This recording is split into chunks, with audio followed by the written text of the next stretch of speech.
Assalamualaikum warahmatullahi wabarakatuh. Halo teman-teman, kembali lagi dengan saya. Di sini saya akan sedikit menjelaskan tentang konsep manajemen keuangan. Nah, di sini pentingnya mempelajari manajemen keuangan. Definisi manajemen keuangan menurut Bambang Rianto adalah keseluruhan aktivitas perusahaan yang berhubungan dengan usaha, mendapatkan dana yang diperlukan dengan biaya yang minimal dan syarat-syarat yang paling menguntungkan, beserta usaha untuk menggunakan dana tersebut seefisien mungkin. Terkadang beberapa orang tidak sadar bahwa dalam sehari-hari mereka memerlukan ilmu manajemen keuangan dalam mengelola dana yang ada di tangannya. Selanjutnya, apabila dana yang ada di tangan tersebut tidak dapat dikelola dengan baik, maka dana yang tadinya cukup melimpah malah akan jadi semakin berkurang karena kurangnya pengetahuan tentang pengelolaan. Nah, disinilah pentingnya kita mempelajari tentang manajemen keuangan, meskipun tidak harus ditempuh dengan jalur akademik. Fungsi utama manajemen keuangan meliputi perencanaan arus kas, penganggaran pendapatan dan belanja, pengendali sistem keuangan, pemeriksaan keuangan agar tidak terjadi penyimpangan, dan juga pelaporan analisa keuangan. Manajemen keuangan membantu Anda untuk mengukur dan menjaga agar kondisi keuangan perusahaan tetap sehat, baik itu bisnis skala besar maupun skala kecil.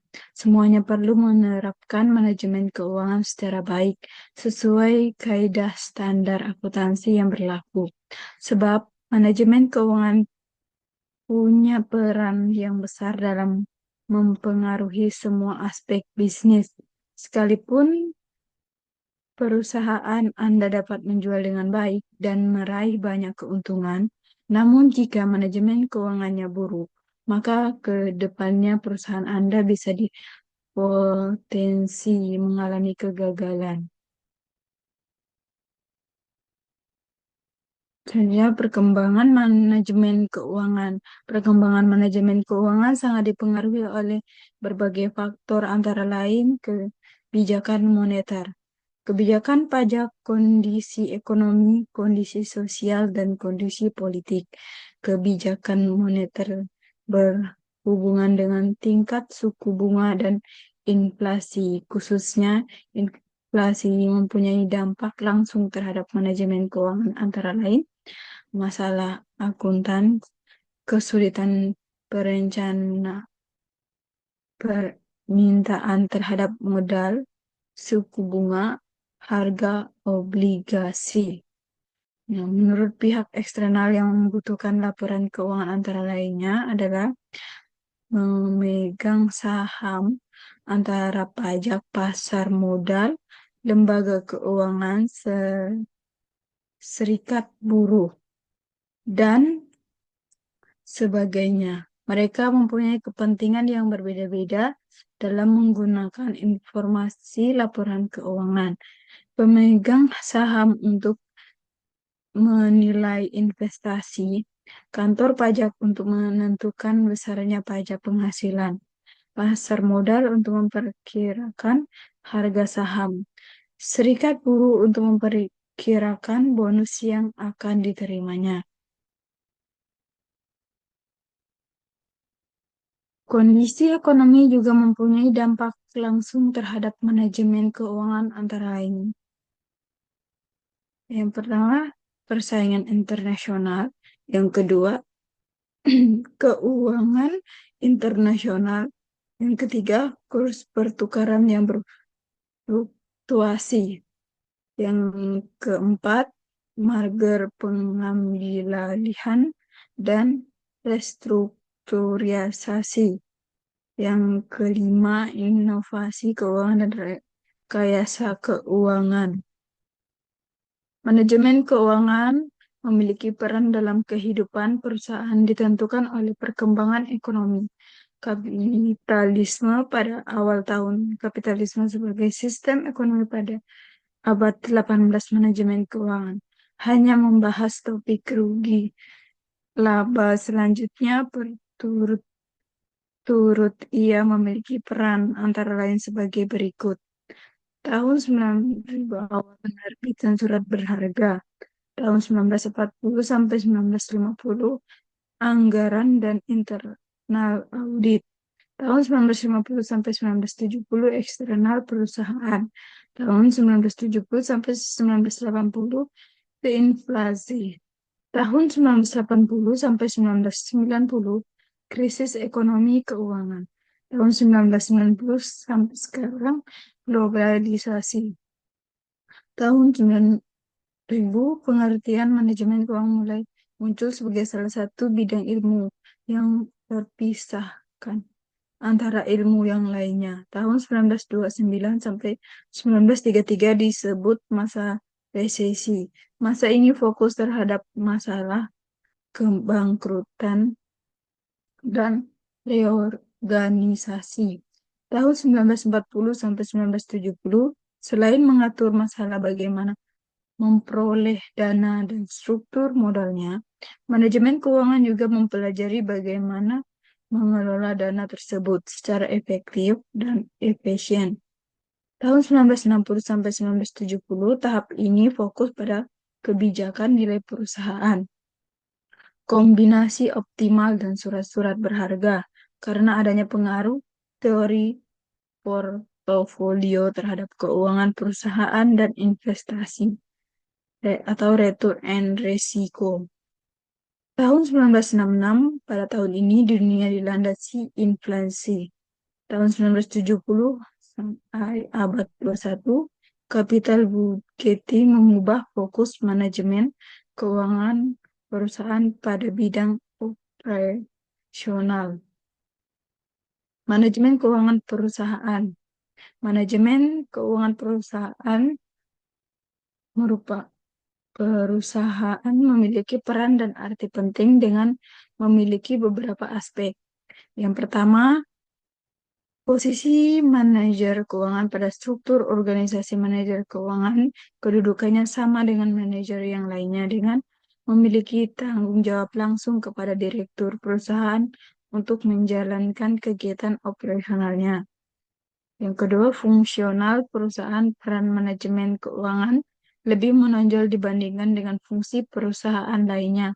Karena tanpa diduga oleh peran manajemen keuangan yang baik, maka perusahaan tidak akan berkembang.